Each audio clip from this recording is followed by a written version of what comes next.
If you love ancient history, then this is the channel for you. History Hit TV. It's like Netflix, but dedicated just to ad-free history documentaries, including a huge library of ancient history content from the 9th Legion to Boudica to the First Britons.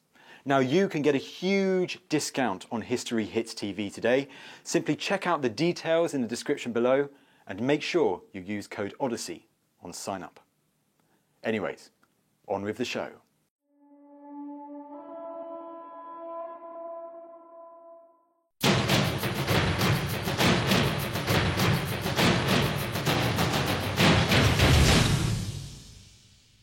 In 43 AD, the Romans invaded Britain, along with 40,000 men and a load of elephants, all packed into 1,000 ships. They landed down the road at Richborough here in Kent, but immediately after that, no one's really sure what happened, mainly because no Roman forts have ever been found here in southeast England. That is, maybe until now, because archaeologist Paul Wilkinson has got a theory that this hilltop at Sindale may be the site of the first Roman fort ever built in Britain. He's invited Time Team to use their expertise and experience to test his theory, and we're going to need every minute of our 3 days to do it.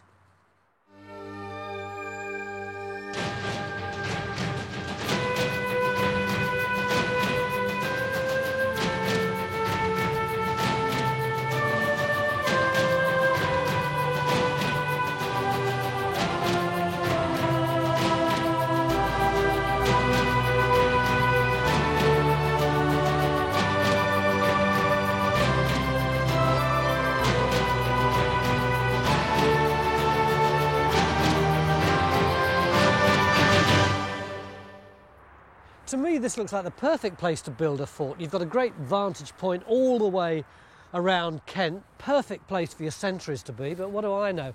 The person that we really need to talk to is Paul. Paul, why do you think there's a fort here? Well, because I've dug a trench through here, and underneath the turf we've got a very, very nice Roman ditch. And right at the bottom of that ditch was, in fact, Claudian pottery. This is the first trench that you dug? Exactly where you're standing now. Well, graphics have done me the kind of map that I'd understand here. Yes, we're just stood on this trench here, and behind us is the other trench we dug, and by joining up the profiles of those, we could actually see exactly where the Roman ditch ran, and we did exactly the same thing on the east side. Yeah, but two ditches doesn't make a fort, does it? Why are you so convinced that there might have been a fort here? Location. You know, 43 AD, the Roman army landed at Richborough, marched along the North Kent coast, and it's exactly a day's march to Sindale, where we're standing now. And the Roman fleet would have used the best anchorage along the coast, which in fact is just downhill from here. So this could be the place that they very first camped after they arrived in Britain? This is the first overnight stop of that Roman invasion. It would be fantastic if we found it, wouldn't it? I mean, it'd be a real big story for British archaeology. It'd be wonderful. Over recent years, Paul's been excavating a 3rd to 4th century Roman town nearby, but he's never had the resources to properly test his ideas about this hill, so understandably this is the start of a big 3 days for him. The prospect of finding evidence connected with one of the biggest events in British history has got Victor fired up too. And possibly even carried away. But it's this huddle of Time Team archaeologists who are here to test Paul's theory. This is the only one that's got actually Claudian pottery from it, isn't this V-shaped one? The case for a Roman fort is very much still to be proved, and knowing this lot, they'll take some convincing. The key thing is how long it took them here, for how much trouble they had, because Dio does tell us there was a lot of guerrilla warfare going on here. The Britons retreating into what he calls swamps and forests. Now, does he mean round here? Does he mean further west? So we don't know whether they got here in a couple of days or whether it took a couple of weeks. So what do they think of our chances of finding the first Roman fort built in Britain? No, it's a really exciting idea. I love the idea of finding an early Roman fort, perhaps the first one in that whole Roman conquest, but it's going to be incredibly difficult to pick out. It's a 360-year period of history, and we're talking about a place that might have been occupied for just a few weeks, 1 year, maybe a couple of years at the outside. Really tough. So already he's starting to rubbish the idea of the first Roman fort. Yes, what about a Roman fort, though? Can we find that?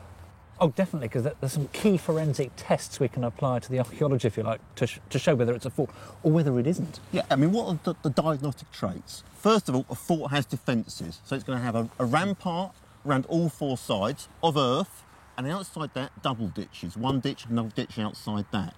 In each side there'll be a gateway, timber gateway built of big, massive timber posts. In each corner there'll be a tower, rising out of the rampart to give views to the outside. And finally, dating. It's going to be crucial to actually pin down the date of this thing, because we're looking at 10 years in time. So we want pottery, we want the Samian pottery, because this is very, very easily dateable. This will help to pin it down even better. Some bits of Roman armour, bits of military equipment. If we get that, then we've cracked it. Well, they don't want much, do they? But to my surprise, their master plan at the moment is to do nothing. That is until Geophys have surveyed the area where Paul found the clearest evidence for a Roman military ditch. The hope is that Geophys will not only detect any other Roman ditches, but show us if the two bits Paul found join up. This would in fact reveal the shape of the fort. Phil explains to the diggers that there's going to be a bit of a wait, but maybe not, because Stuart has a plan of his own. This one, which is asked graphics to fit to the scale of the modern map of the site. Hello, Stuart. Hi, Tony, can you see where I am under the big tree to your left?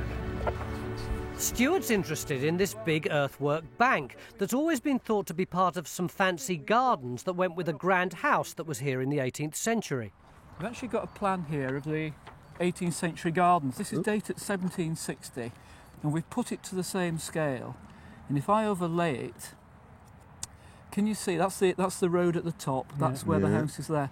Can you see the symmetry of the gardens that go with the house? Yeah. It's nowhere near It's not, this is it? earthwork here, and it's on a totally different alignment as well. So even though they were right in saying that this was an old garden, they may have used something that was here before and stuck that on top. That's what I'm wondering. I think it's such an obvious earthwork and the shape and form of it. We've got to have a look at it. Even if it is a later feature, what's it hiding? Is it hiding any aspect of an earlier landscape? Phil, come over here, mate. So, a change of plan. We're going to get a trench in. Oh, what? Stuart's given us a target to dig that's not dependent on Geophys. Good evaluation trench. Down the scarp, out here, 20 metres long. It's going to be our first test of the site, to cut through the bank to see if there's anything underneath. It's that first hole, isn't it? And it's going to be a long trench to see if we can find a continuation of the Roman ditch Paul discovered. So the process of testing the theory that there is a Roman fort here has well and truly begun. Maybe take a shade more off, but we're getting close, Oh, aren't we? now then. Ah. Now then. That's a bit more like it, isn't it? That looks to me, that's Roman, isn't it? Yeah.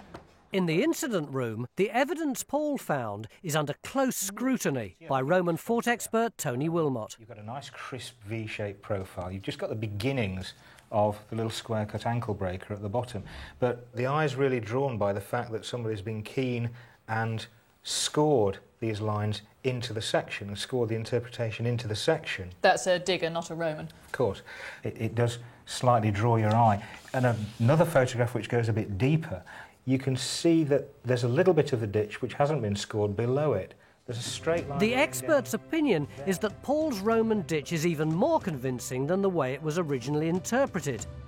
The only Roman military ditch I'm aware of is this one, as depicted on my idiot's guide, with a steep side where the attacker falls in, and a shallower side, the only way out into the line of fire. But there are 3 different types, and it's the middle one here that fits best with what Paul's found. So you reckon we've definitely got a military ditch on the west? Well, it's a very, very, very good candidate. Very good indeed. Is it one of the double ditches belonging to a Roman fort like this? What we need is a Geophys plan of the ditches, and it looks like we won't have to wait too long now.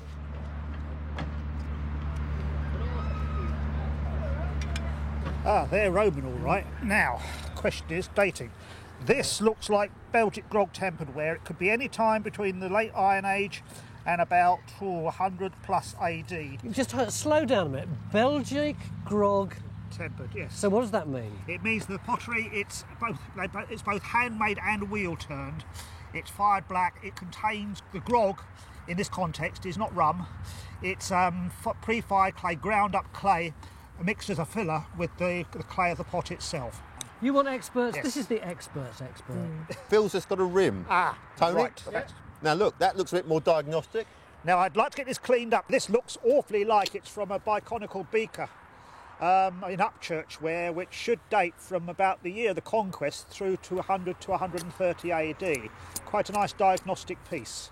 So maybe what we've got is a bit of mixed up earlier pottery with some later pottery, which is just what you expect, because this is the first layer we've got to. So if we keep going, Phil. Good stuff. And now at last we're going to get to see the much-awaited GeoPhys results. And their first survey contains good, bad and very bad news. The good news is that they've detected these clear features. The bad news is that they're relatively modern, this one being a recent field boundary.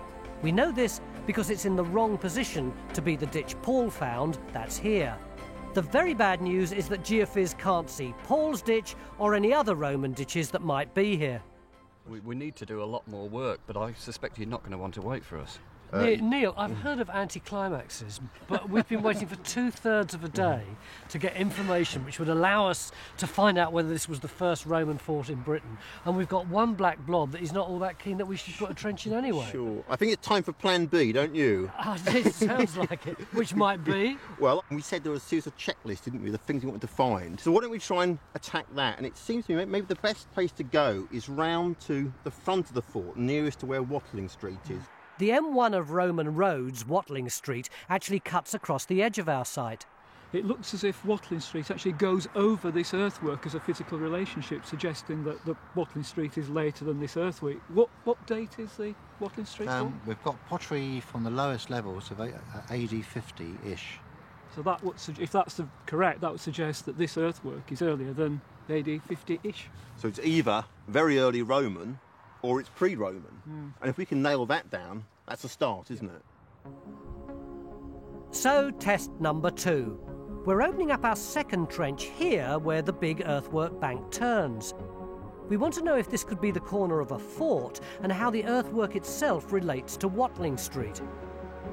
Deeply buried archaeology, difficult geology, whatever the reasons for GeoPhys not working, the fact is that without a plan showing where the ditches are, our task has become that much harder. But not impossible, because we have Stuart's expertise to fall back on. His suggestion to position Trench 1 here has revealed a completely new ditch that was hidden by the earthwork bank. Where is it? Well, I'm standing on it. You can see the yellow natural there, and the yellow natural behind us. All right, you need an expert eye to see it at the moment, but this ditch is about 15 metres away from the one Paul discovered that should show up somewhere about here in Trench 1. Digging was very much part of daily life for a Roman soldier. I've come to give you a bit of a hand with the digging. Oh, good Lord. Sorry I'm a bit late. Roman soldiers had to dig defensive ditches in pretty much full armour in hostile territory. That could come off as well, can it? Thank the Lord for that. Phil's enlisting in the Ermine Street Guard for the day to find out what it was like.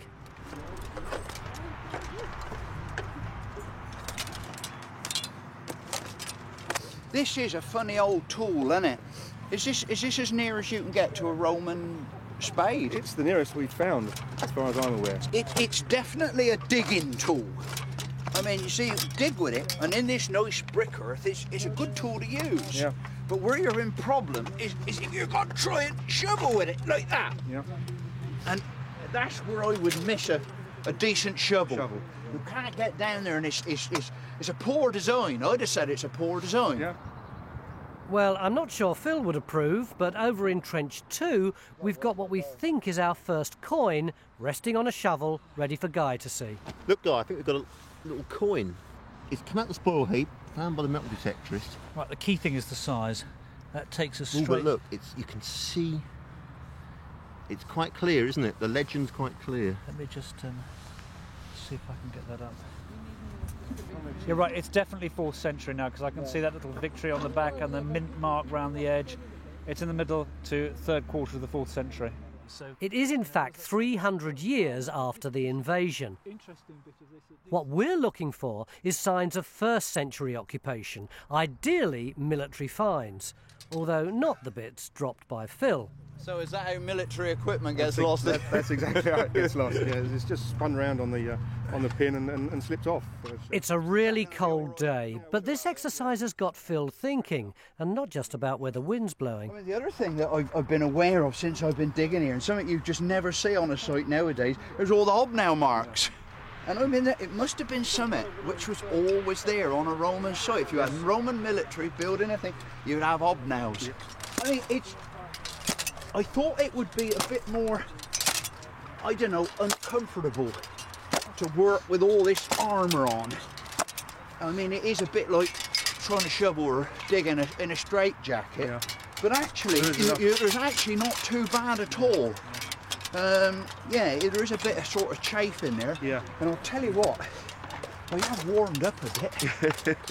I'm glad you have. Just a few hours ago, Neil said to me, don't worry about this trench, it won't take up much time or labour, we'll just use the JCB, whip up the topsoil, and almost immediately we'll come down on fines. Now look at the depth and the length of this thing. Neil, you've gone stir crazy. It hasn't quite gone according to plan, Tony. We thought we'd go through this topsoil and that this was the natural subsoil, but Kerry's been digging into it. I mean, it feels like natural. It looks like natural, but it's got Roman pottery in it, which means this is Roman infill down at this depth. Malcolm, what do you think of the pottery? Well, let's have a look. Now, you've got, this is Samian. This is a very eroded Samian, it's lost its surface. It's from a Dragendorf 36 dish, post 70 AD. Post 70 AD? Yes. This piece, this is an inverted rim cooking pot, very heavily everted, probably 3rd century. Third century? Yes, probably 3rd century. This is from the carinated girth of a biconical. Not the carinated girth of a carinated girth of a biconical. This is probably the first time that our viewers will ever have seen a corrugated girth of a biconical. Yes, it's so what you're saying... What sort of year is that? Between 43 and 130. So what you're saying is that this deposit down here is 150 years later than our putative Roman fort? Could be. So we've got to get down another 150 years of topsoil before we get on the what we're looking for. I think so. I think what's happened, Tony, is that all this brown stuff, which has got Roman pottery in it, I think this is actually to do with the 18th century park. What they've done is actually move large amounts of earth about to make a flat parkland landscape. And making it all the more difficult for us. But at least now we know the Roman archaeology is buried at different depths across this site. Which is why we're wasting no time opening Trench 3, because as well as locating Paul's Roman ditch in Trench 1, we want to see if it also continues in this direction. It's been a long, cold, frustrating day. We've shifted an awful lot of dirt, and I think we started to think we were never going to find anything decent. But now things are looking up, aren't they? No, we haven't quite turned the corner yet, but this is a brilliant find, because it's one of the key things that we need to pin it down to the invasion. The coin of Claudius. Claudius, that's the 4th emperor of Rome, the doddering half-wit put in place by the soldiers on his invasion to Britain to prove his whole position, to show that he's a great emperor. Here we go, you see the name really clearly there, Claudius.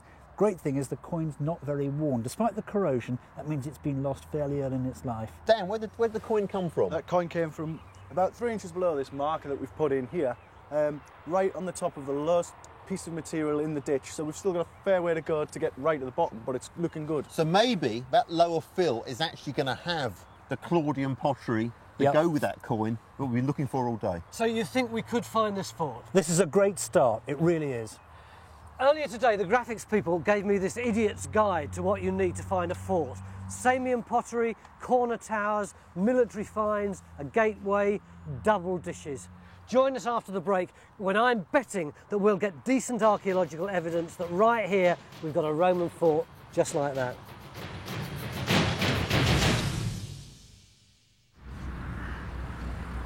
Beginning of day 2 in our search for the first Roman fort ever found in Britain. I got really excited yesterday because down here we found a ditch, and in it there was a very early Roman coin of the Emperor Claudius. Hopefully we'll get lots more goodies in there later on. But puzzlingly, we didn't find a ditch here which would line up with the ditch that archaeologist Paul Wilkinson found over there last year, which got him thinking there was a fort here in the first place. So where is that ditch? We think maybe we're not down deep enough yet, and the big quest today is to get on down. Which is going to be easier said than done. It's difficult enough to see each other, let alone the archaeology. Right. So we're going to find a Roman fort in here today? We're testing a theory that there was once a Roman fort here, but struggling without any guidance from GeoPhys, whose results so far have been foggy too. At the moment, they can't explain why they're not able to detect the Roman ditches that we know exist on this site. So we're looking for any other clues that might help us. The idea that there was a fort here isn't a new one. Back in the 1800s, various antiquarians thought the Roman army had been here. This is in 1874, and it says, although the Roman camp's known more by tradition than by remains actually existing today, it's still traceable round the garden and the stable yard. Paul Wilkinson's theory is influenced by the fact that over the last few years he's been excavating a 3rd to 4th century Roman settlement running alongside Watling Street, and he believes it to be the Roman town of Dura Levum. We knew already that there's Roman cemeteries to the north there, and so, we're looking at a settlement pattern already. The Duro place name is an Old English name meaning fort or camp, and it's another reason Paul thinks there may have been a fort here. On a more practical level, Stuart's been looking at the possible shape of a Roman fort on our hilltop. Although the standard plain cart shape is fairly dominant, there are a number of examples here where they're completely different. We've got a trapezoid shape there, one that almost looks like a cricket bat. And the Roman engineers were very practical people. If there is a fort here, they may have tailored it to suit the shape of the ridge, which points in that direction. So we may actually have something which is that kind of trapezoidal shape. So Stuart reckons that if there is a fort here, it could be this shape. But so far, all our efforts have been focused on the western side, and now the feeling is that it's time to change our strategy. Stuart, you're looking restless. I'm just a little bit concerned at the moment because we've got concentration on ditches on the west side. Yeah. I mean, whatever we've found, we've still only got ditches there. I think we need to broaden our horizons and demonstrate that we've got another side to this possible fort. I think we've got to sort of move over to the east and see what's happening over there, The important thing is to demonstrate we have actually got an enclosure. That's right, yeah. I was hoping that GeoPhys might have better luck detecting the other Roman ditch Paul excavated on the eastern side of the site, but once again their equipment just isn't seeing it. Yeah, what we need to know is if it carries on down there to form a second site to this enclosure. I think you should just put a trench in on the basis of your alignment. Let us continue surveying. Yeah, I think it's what we're going to have to do. I mean, we did it over there and we've got some results. So if we do the same tactic here, put a long trench in to cover where that ditch might go, and then it'll allow your picture to build up as well and see if it fits in between the trenches, won't it? Our picture of nothing. I thought I'd say that before you did.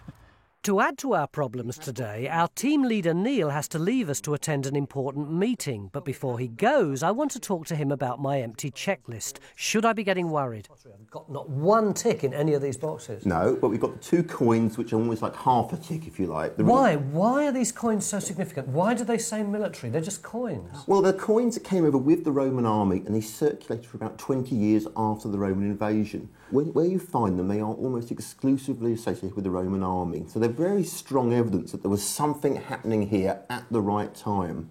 I think the question is, have what we found in the trenches, does that relate to what those coins originally came from? Yeah. So we've got to keep going. I mean, there's certainly not time to panic. He's right, because the ditch we've discovered under the earthwork bank could be part of the fort. It's big enough and in a good position on the brow of a hill. Beautiful edge there. We're going to get a similar beautiful edge there. This thing's going to go right down, great big V-shaped thing. Are you convinced that it's Roman, and does it look like a defensive absolutely. ditch? I mean, we got the Claudian coin out of there yesterday, in amongst masses of Roman material, so yeah, no doubts it's Roman. Well, I think both Dan and I are hoping that the Roman ditch we've discovered here could be one of the 2 defensive ditches that you normally get around a Roman fort. The ditch Paul found would be the outer of the 2. But the mystery at the moment is that we can't find any continuation of Paul's ditch, either in Trench 1 or over here in Trench 3. Because of this, we're now reopening one of Paul's trenches to check the alignment. So why do you need Henry? Well, that's what I want the little fella for. I mean, look, you see that pile of dirt right there? Phil wants Henry to work out how much deeper we'll have to dig to get down to the same Roman level that Paul found, given the dumping of soil that's gone on in this area. Henry? Yep. Did he call you the little fella? Shall we deck him? Actually, there's not a lot in it. At least we're not superannuated old hippies. Very good point.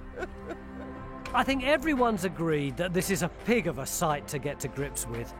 Not just the landscaping, but also the changing geology makes it difficult to read. But we have to remember it is worth the trouble.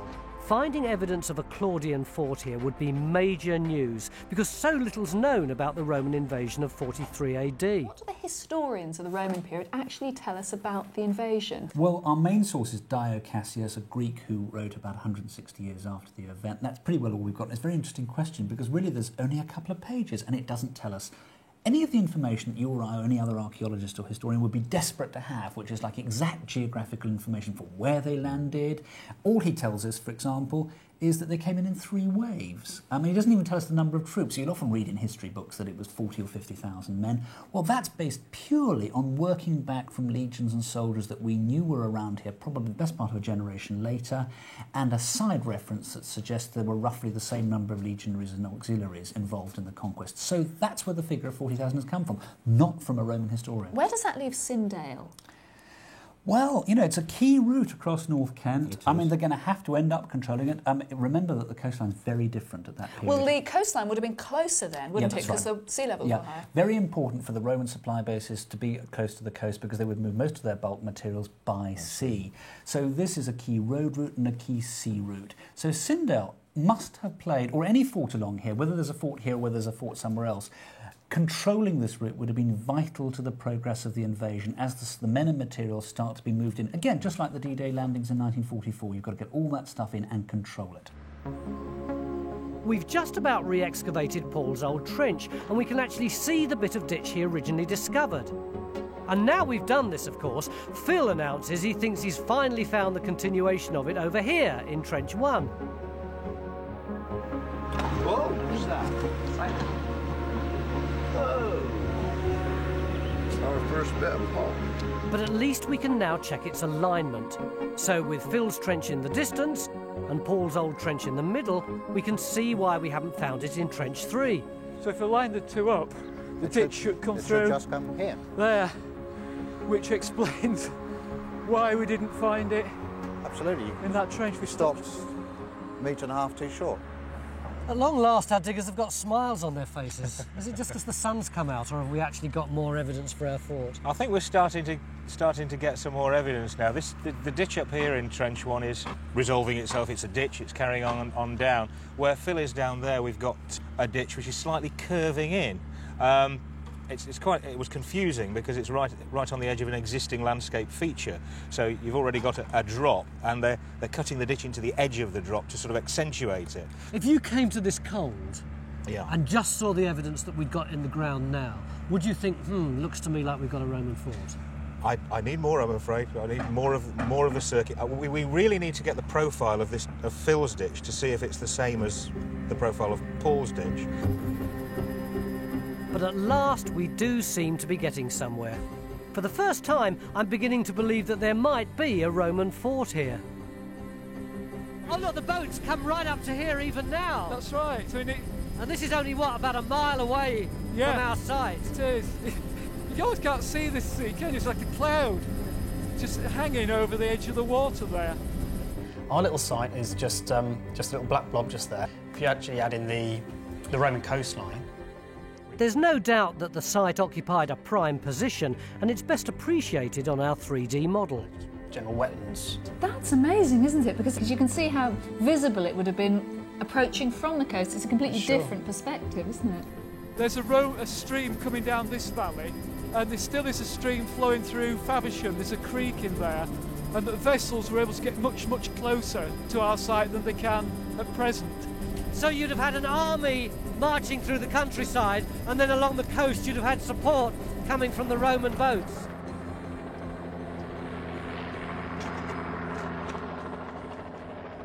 Finding a gateway into the fort is high on my checklist, and the fact that the ditch Phil's discovered appears to be turning suggests we could have found it. Entrances to forts varied quite a bit. Some had curving ditches, others didn't, but most had an outer bank preventing attackers charging the gate. The current debate is about how we sort out what we've got. I think we do need to extend the trench, at least 5 metres and possibly even further, to try and get that outer bank. All that level, all that stuff down there has been so heftily landscaped that any banks, I'm sure we're not going to find them. I know you've been ignoring the geophysics up until now. I mean, if we look at what's in the trench and what we've got in our results now, is that not what you're talking about, Colenso? That looks absolutely perfect. Look, this is the sort of shape of the outer bit you'd have. It comes along like that, then curves out in that S shape, then starts up again after a gap. And that's exactly what you've got there, a long curving out in the S-shaped gap and starting up again. This is fantastic. Well, Colenso sounds convinced, but the geophys still seems very foggy to me. Nevertheless, we're extending Trench 1 to find more of Phil's curving ditch. Thankfully, over in the eastern field, progress is much easier to understand. Well, we haven't found any Roman ditches in this trench, and we haven't found very much in the way of Roman finds, despite actually. our hopes. Well, yeah, there's Much nothing else. really that's definitely first century. But the thing I thought you might want to see, Phil, is these hobnails. I wonder why you'd winked. ask me to bring these over. Yeah. You see, it's a high maintenance world, you see. These are always falling Look out. at that, those little rounded heads like that, and then just where they've been bent over. But they don't have to be military. No, you're right. They don't have to be military. The other thing is, and we've got to be careful about this, we know that loads of Roman graves have been found in the area. Putting a pair of shoes for the journey to the underworld in a grave is a commonplace thing for Romans to do, and what you get are the iron hobnails left behind. Tell me about it, I've dug dozens of them. This site's been a nightmare for geophys, but they've not given up yet. Go ahead, Chris. John, we've just finished a block of resistance survey in the eastern field, and I think we've actually got some interesting results this time. Oh, That's what I'm just saying fantastic. to you. At last, a glimmer of hope for geophys. It seems their latest results may have detected a huge ditch on this side of the site. One of our frustrations has been that we've only got little bits of a ditch around here, and that means that we've no idea what the size of the thing is or what shape it's in. But if we've got a piece around here, then that really is an important piece of the jigsaw defining the area. We could know whether there's a really good chance of there being a fort here or not, just from that, couldn't we? We need to see it on the ground. We need to see it on the ground. This has got to be a first. John nervously rushing in to see his own results. I hope this is worth it. Well, anything's worth it, isn't it? Look what we've got here. We've surveyed this huge area and we found this high resistance anomaly that's running along here. You can see in the plot. And it's, well, I mean, what is it? It's got to be. It's got to be. Show me where it is on the ground. Well, all right, okay, on the ground. Well, it's approximately going around about here, Tony. Now, it's about that orientation. So, in fact, it should be just about clipping the edge of the trench if it goes through the trench. I don't know because we've not surveyed right up to the edge of the trench, and it's all becoming too much for us today, I think. Well, I know what he means, although I think they'll have to wait until tomorrow to find out if they really have found evidence of the fort. But it's all part of the positive trend we've had going this afternoon, the feeling that we're starting to sort out the archaeology on this hill. In fact, I optimistically asked graphics to start working on a 3D model of the kind of fort gateway we might expect. And I reckon it's this that's put the kibosh on it, because now I'm told the gateway has disappeared. The devastating news is we couldn't find any more of Phil's curving ditch because it's been quarried away. And even after massively extending Trench 1, there was no trace of the other side of an entrance. As if this isn't bad enough, after extending Trench 3, we still couldn't find any continuation of Paul's Roman military ditch in this direction. We're following the right lines of inquiry, even if we're not getting the answers. Hello, Neil here. Hi Neil, it's Tony. Are you still in your AGM? One thing's for sure, we're going to need our team leader back to try and sort it all out tomorrow. In our ditch, well, it goes halfway round that turn and then it just stops. I think let's just assess what we've got. Perhaps have a drink. Yeah. Have a look at it after a drink, and we'll go at it tomorrow morning with a fresh pair of eyes. find us. The mood's mixed, but maybe we can still solve the puzzle. Certainly Paul Wilkinson still believes there's a Roman fort here. How do you know the military? How do you know the military? This young man from English Heritage tells me. We've got a couple of V-shaped ditches, but they're not continuous, and the discontinuities aren't gate-like. They're just stops. Yeah. I mean, okay, we came here looking for a fort, and I mean, it's looking as though it's slipping away. That doesn't mean to say we got to give up on it. Oh, no. But equally, if we haven't got a fort, what the hell have we got? Yeah. And it's just as interesting to find out what the hell we have got. Join us after the break, because I promise you that tomorrow we'll sort all this evidence out and find out one way or another exactly what's here.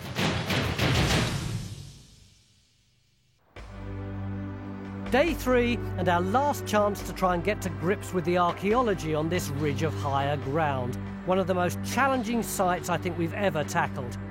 We're testing the theory that there was once a Roman fort here, but as my blank checklist shows, the evidence is proving hard to find.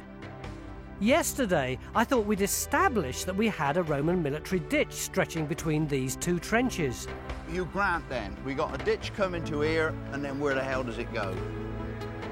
I still think, I'm not convinced that the ditch in Trench 1 is Paul's ditch, just because it's cutting material that potentially is yielding later pottery. Therefore, that ditch could be 3rd century in that trench.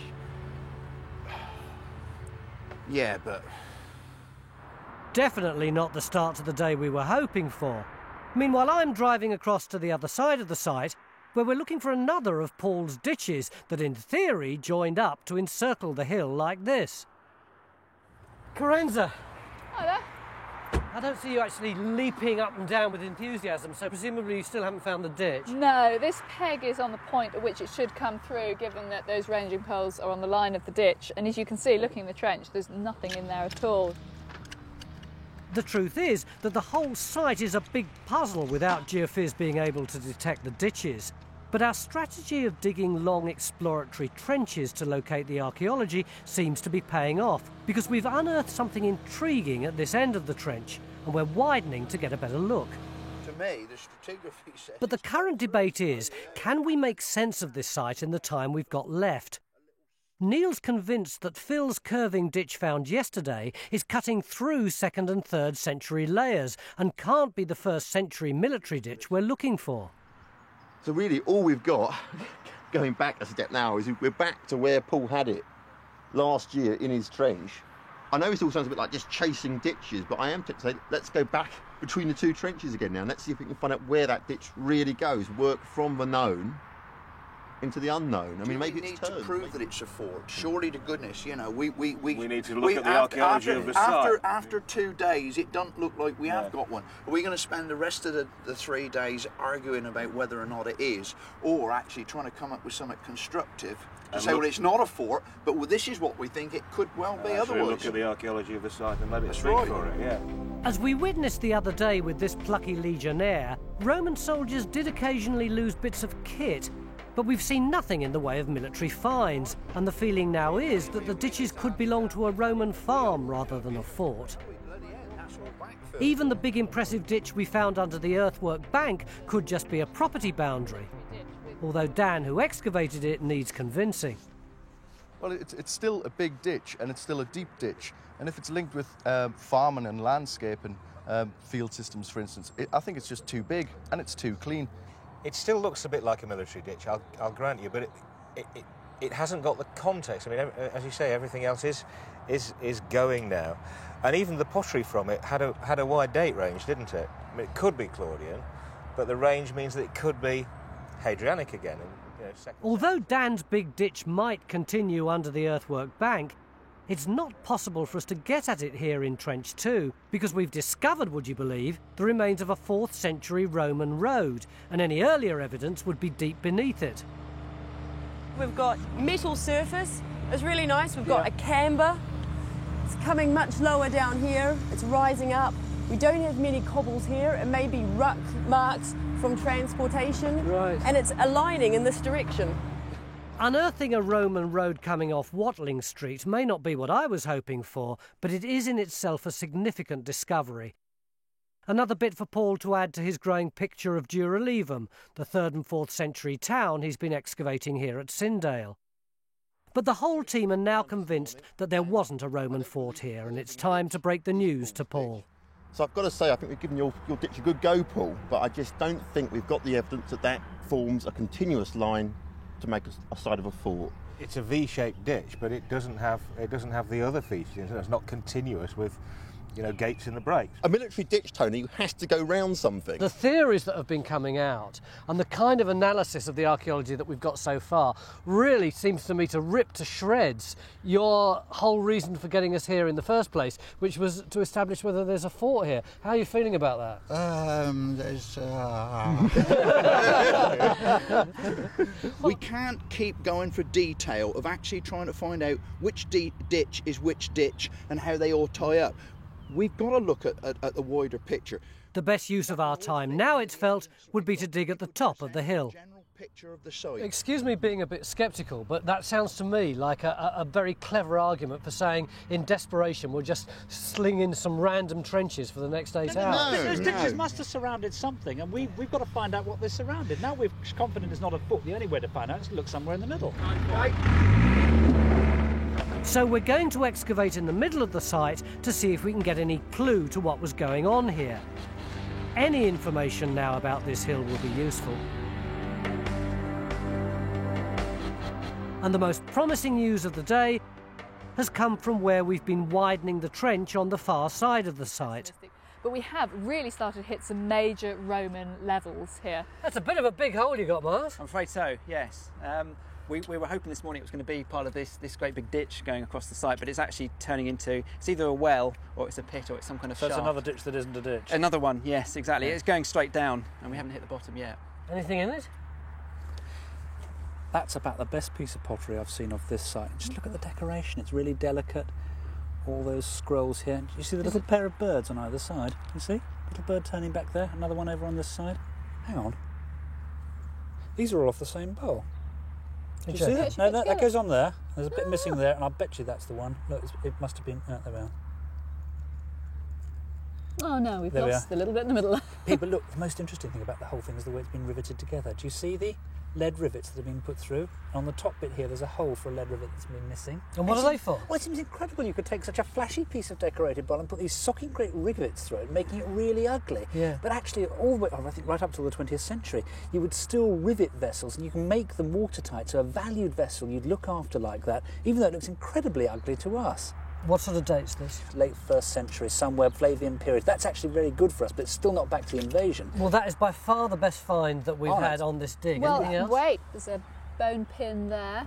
Oh, yes, sometimes you tell me something's a bone pin and it just looks like a bit of old mank to me, but that's beautiful, isn't it? Can you imagine trying to make that without breaking it? So you did it.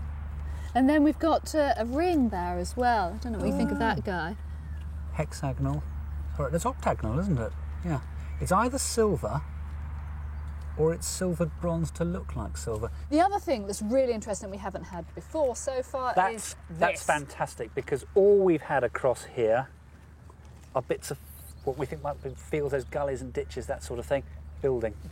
This is part of a curved roof tile called an imbrex, laid out in a row like that with the flat roof tiles called tegulae on either side. An absolutely Roman form. So we've got roof tile, we've got a roof, we've got a building. What do you think we've got, guys? This looking like a quite wealthy farmhouse at the end of the 2nd century? I think that's a real possibility. With that kind of thing, that's a curved roof tile. You'd have a whole row of those up the middle of the roof and the flat tiles underneath on either side. Absolutely a Roman type. I think you've got another piece there with a fingerprint in it. We've got lots of it coming up. Right, then that tells me that there's probably a structure in the vicinity, a Roman building, and that's the first evidence we've had for that. What's so reassuring to me is that we've had these little scatters of Roman evidence up till now, but we've never really had a focus anywhere where actually real tangible things might have been going on. That's right. So whatever this is, the new challenge is to try and make sense of it in the time we've got left. But it seems we're talking Roman farm rather than fort, and that apparently is why the geophysics didn't work. OK, let me try and explain.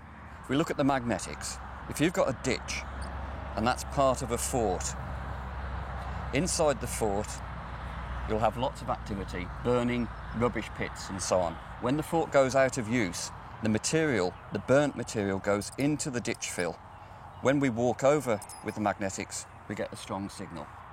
If that ditch is actually just a field boundary, there's no fort, then you don't have the burning, you don't have the rubbish. So the fill that goes into the ditch, it's sterile. When we walk over, no signal. That's the magnetics. The resistance, look at the same ditch. Normally the fill's waterlogged, so when we go over, the currents pass through easily, we get a low signal. If that ditch is on a slope, then the water drains away down the slope. So when we walk over, no signal. So that's 2 reasons. Any more? How long you got? Geophys can take some consolation from the fact that our evaluation trenches have now established that there wasn't any Roman archaeology to be detected on top of the hill. But there is one last chance for Geophys.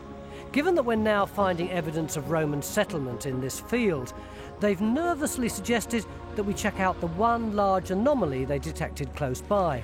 So what's this trench in aid of then, John? Well, look, that's what Chris got yesterday. This huge anomaly running through there. High resistance. So where's our trench? Trench is going right across there.